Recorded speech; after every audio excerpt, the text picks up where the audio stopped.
어, 여러분 환영합니다. 매일 쏟아지는 방대한 정보들 속에서 핵심 맥락만 딱 짚어드리는 심층 분석 시간입니다. 오늘 우리가 해부해 볼 주제는 현재 대한민국 정치권이랑 산업계에서 가장 뜨겁게 부딪히고 있는 인프라 이슈거든요. 네, 바로 반도체 클러스터 입지 논쟁입니다. 용인에 지을 것인가 아니면 새만금에 지을 것인가 바로 이 문제죠. 오늘 이 복잡한 사안을 분석할 출처는 만화월드에서 발행한 심층 분석 자료입니다. 맞습니다. 아주 흥미로운 자료죠. 네, 본격적인 시작에 앞서서 지금 이 방송을 듣고 계신 당신에게 하나만 분명히 해둘게요.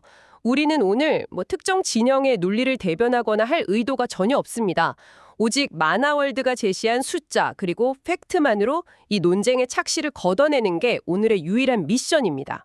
아주 중요한 오프닝입니다.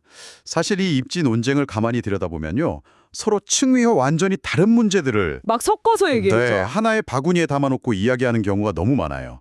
그래서 데이터 분석에 들어가기 전에 청취자 여러분이 이 사안을 명확하게 꿰뚫어 보실 수 있도록 핵심 프레임을 하나 먼저 설정해드리고 싶습니다. 핵심 프레임이요? 어떤 건가요? 이 복잡한 논쟁은 반드시 두 개의 잘문으로 철저하게 분리해서 봐야 한다는 겁니다. 첫 번째는 Q1, 바로 물리학의 문제입니다. 물리학이요? 네, 24시간 7일, 그러니까 247 체제로 단 1초의 끊김도 없이 16기가와트라는 그 막대한 전력을 특정 지역에 물리적으로 공급할 수 있는가? 이게 첫 번째고요. 아, 물리적인 공급. 그럼 두 번째는요? 두 번째는 Q2, 회계의 문제입니다. 연간 총 사용량을 기준으로 RE100, 즉 RE100 인증을 받기 위해서 장부상으로 증빙을 할 수 있는가? 이 두 가지는 애초에 작동하는 룰 자체가 완전히 다른 영역이거든요. 야, 물리적 실체랑 회계적 증빙을 분리해야 한다. 이거 정말 날카로운 포인트네요. 이 둘을 섞는 순간부터 엄청난 착시가 시작되는 거니까요.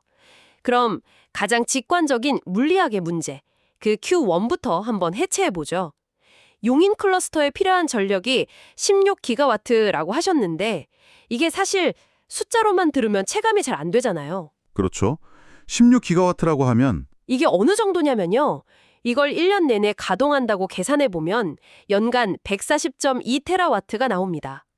2024년 기준으로 대한민국 전체 발전량의 무려 23.5%에 달하는 규모예요. 어마어마한 스케일이죠. 네, 단일 산업단지 하나가 국가 전체 전력의 거의 4분의 1을 요구한다는 건데 이거는 진짜 국가 전력 포트폴리오 자체를 새로 짜야 하는 수준 아닙니까? 맞습니다.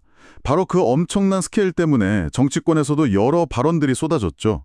만화월드 자료는 이 팩트 체크를 위해서 상징적인 발언 두 개를 대조하고 있습니다. 아, 어떤 발언들이죠? 우선 이재명 대통령은 반도체에 필요한 전력을 위해 원자력 발전소 10개가 있어야 한다고 그 스케일을 짚었어요. 반면에 모 국회의원은 원전 16기를 건설하는 대신에 새만금에 계획된 태양광 11.7기가와트면 된다고 주장을 했죠. 아, 원전 16기 대신 태양광 11.7기가와트면 된다. 네. 여기서 우리가 주목할 건 누가 더 말을 잘하냐가 아닙니다. 이 태양광 11.7기가와트면 원전을 대체할 수 있다는 숫자에 숨어 있는 아주 치명적인 물리적 착시를 짚어내는 겁니다. 그 착시라는 게 결국 발전소 이름표에 적힌 정격 용량하고 실제로 만들어내는 실제 발전량의 차이에서 오는 거잖아요. 정확합니다. 이름표에 적힌 최대 출력을 마치 1년 365일 내내 뿜어낼 수 있는 것처럼 생각하면 오류가 생기죠. 태양광은 밤이나 비 오는 날엔 전기를 못 만드니까요. 네. 그래서 만화월드 슬라이드 데이터를 매칭해서 수치로 확인해 보면요. 2024년 기준 원전의 실제 이용률은 87%입니다. 정비기간 빼고는 1년 내내 풀가동한다는 뜻이죠. 거의 90% 가까이 되네요. 반면에 날씨에 의존하는 태양광의 실제 이용률은 15%에 불과합니다. 이 87%와 15%라는 극명한 격차에서 만화월드 분석의 가장 핵심적인 등가식이 나옵니다. 오, 그게 뭔가요? APR140 원전 1기 콜 태양광 8.1기입니다. 아, 원전 1기랑 태양광 8.1기가 같다고요? 네. 연간 동일한 전력량을 생산해내려면 원전 1기당 무려 8.1배 용량의 태양광 설비가 필요하다는 물리적 현실인 거죠. 잠깐만요. 그럼 원전 1기를 대체하려면 태양광을 8.1배를 깔아야 한다면 아까 반도체 클러스터 목표치가 16기가와트였잖아요. 네, 16기가와트죠. 이걸 15% 이용률로 역산해서 계산해 보면 끊김없이 공급하기 위해 필요한 태양광 설비 용량이 무려 106.7기가와트라는 계산이 나옵니다. 정확한 수치입니다. 107.7기가와트도 아니고 딱 106.7기가와트죠. 와, 106.7기가와트요. 이게 지금 우리나라 전국 방방곡곡에 깔린 모든 태양광을 다 합친 거의 4배 규모잖아요. 그렇죠. 그러니까 아까 그 의원이 말한 새만금에 11.7기가와트 지으면 해결된다는 말은 실제 필요한 106.7기가와트랑 비교하면 애초에 스케일 자체가 성립을 안 하는 주장이었네요. 네, 아예 단위가 다른 겁니다. 그래서 마너월드는 이런 오해를 근본적으로 풀기 위해서 새만금 전력 지도를 3개의 레이어로 명확히 쪼개서 설명합니다. 아, 레이어요? 네, 이 3개를 자꾸 섞어서 말하니까 착시가 생기는 거거든요. 잘 들어보세요. 첫 번째는 레이어 A, 발전입니다. 새만금에서 전기를 만드는 거군요. 네, 계획대로 11.7기가와트를 다 깐다고 해도 이용률 15%를 곱하면 실제 평균 출력은 1.76기가와트밖에 안 됩니다. 용인 수요 16기가와트에 딱 11%죠. 턱없이 부족하네요. 그리고 두 번째, 여기가 가장 치명적인 병목인 레이어 B, 인입 구간입니다. 인입이면 공장에 꽂아 넣는 거 말씀이시죠? 맞습니다. 발전소에서 아무리 전기를 많이 만들어도 결국 송배전망이라는 파이프를 통해 들어봐야 하잖아요. 현재 새만금을 담당하는 동비응 변전소의 최대 전력 공급 능력은 약 3.44기가와트가 한계입니다. 아, 3.44기가와트요? 네, 와, 이걸 레이어 B를 들여다보니까 상황이 완전히 달라지네요. 공장 문 앞까지 전기를 배달하는 도로 폭이 그냥 3.44기가와트로 막혀 있다는 거잖아요. 맞아요.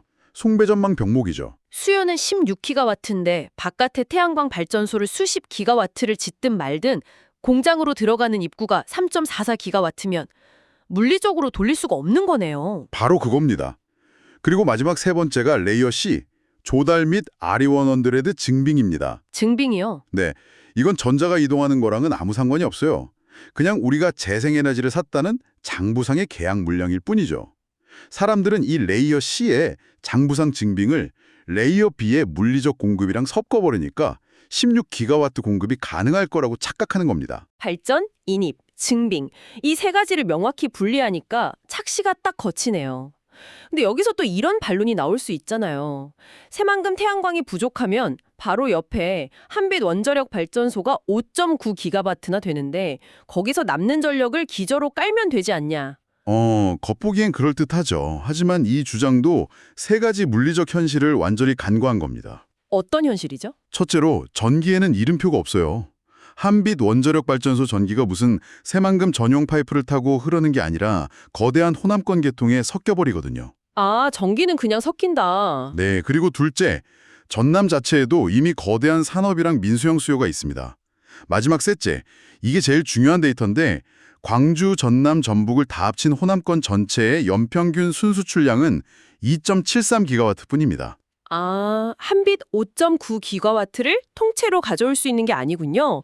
호남권 자체 수요 다 빼고 타 지역으로 보낼 수 있는 잉여 전력이 고작 2.73기가와트란 뜻이네요. 네, 심지어 이것도 기존의 다른 지역으로 가던 걸 끊어서 새만금으로 재배분해야 한다는 전제고요. 와, 그럼 100번 양보해서 그 순수출 2.73기가와트를 새만금이 기저전력으로 몽땅 다 흡수한다고 쳐볼게요.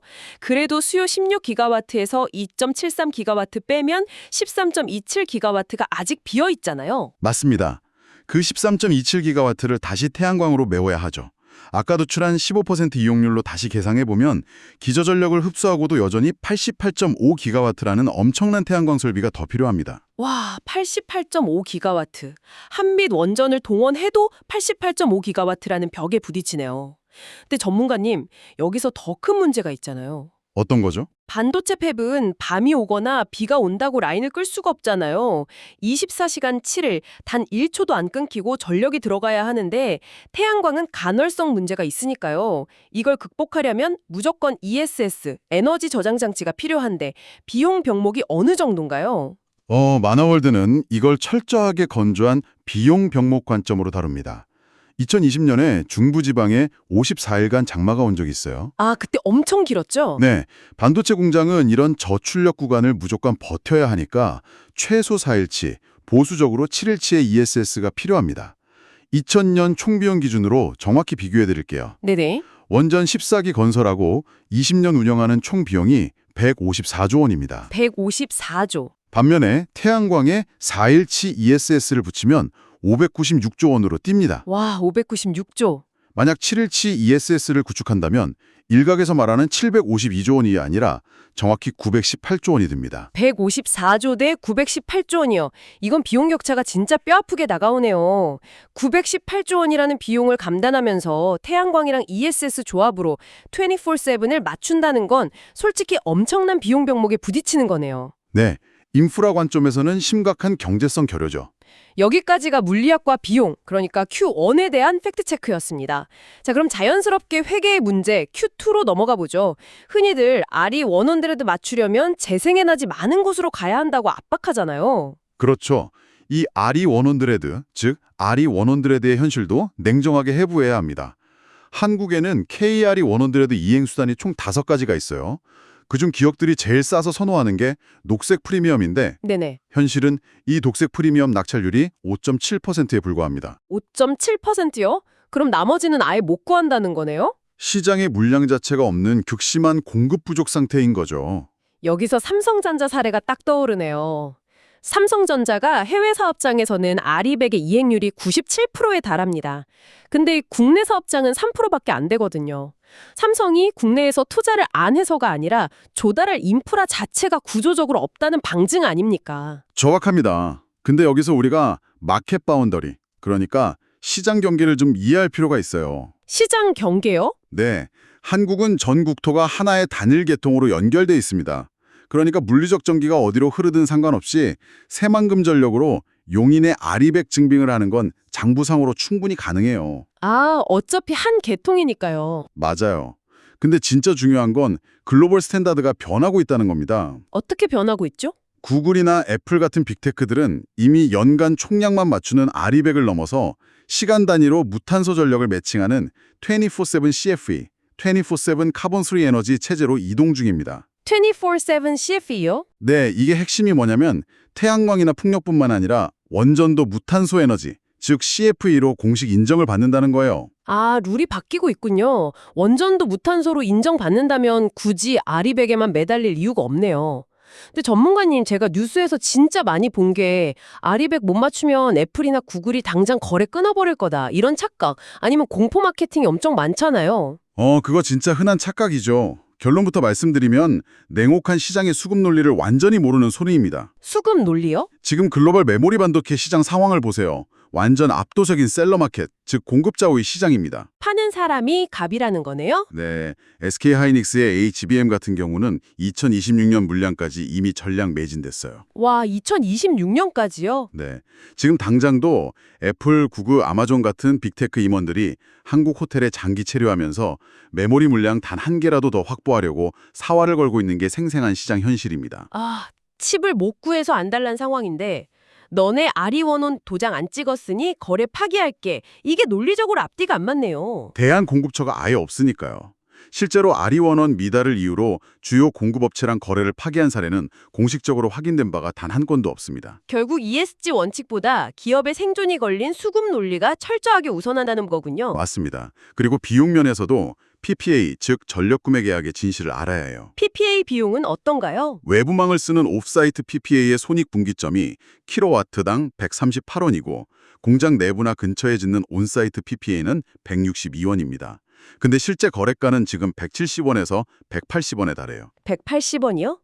기존 산업용 전기요금이랑 비교하면 기업 입장에선 그냥 경계선이거나 오히려 불리한 거네요. 네, 데이터가 증명하고 있죠. 자, 전력 문제만 파도 산 넘어 산인데 반도체 공장 돌릴 때 치명적인 두 번째 병목이 하나 더 남았습니다.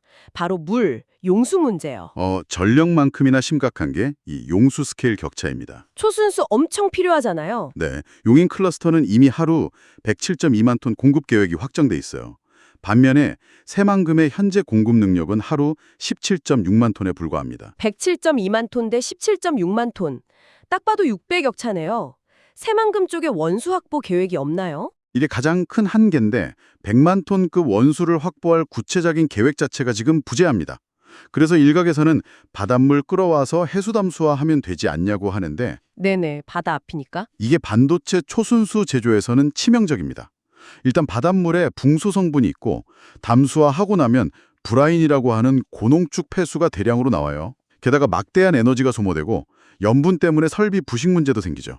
아, 그럼 반도체용 초순수 만드는 난이도가 확 올라가겠네요. 기하급수적으로 상승하는 치명적인 한계죠. 야, 오늘 정말 깊게 파고들었네요.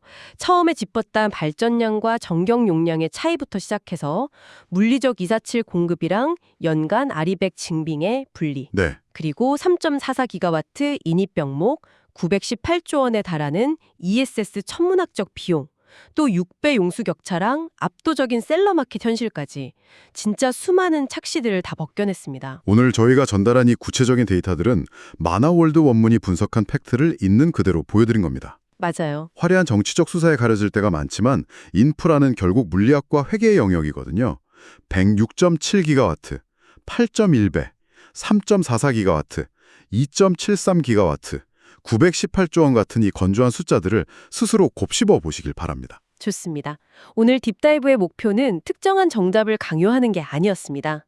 투명하게 팩트만 올려두었으니 이제 판단은 온전히 지금 듣고 계신 여러분의 몫입니다. 네, 그렇습니다. 착시를 벗겨내면 물리적 현실이 남습니다. 숫자와 팩트를 확인한 당신, 이제 어느 인프라의 미래에 베팅하시겠습니까?